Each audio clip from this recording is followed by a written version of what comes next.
শিশুর বিকাশের মূল ক্ষেত্রসমূহের মধ্যে রয়েছে শারীরিক, জ্ঞানীয়, ভাষাগত এবং সামাজিকতা। শিশুর শারীরিক বিকাশের মধ্যে শরীরের নড়াচড়া, বসা, উঠে দাঁড়ানো এবং হাঁটাটা নির্ভর করে।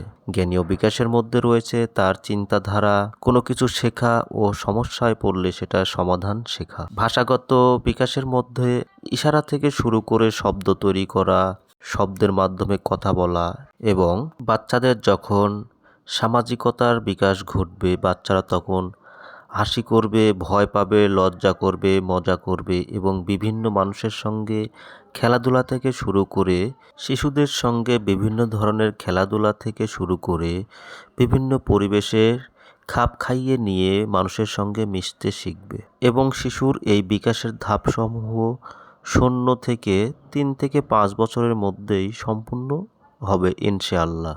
তবে কোনো কারণে শিশু বিকাশে দেরি বা বাধাগ্রস্ত হলে অবশ্যই আপনারা একজন শিশু বিশেষজ্ঞ ডাক্তারের পরামর্শ নেবেন।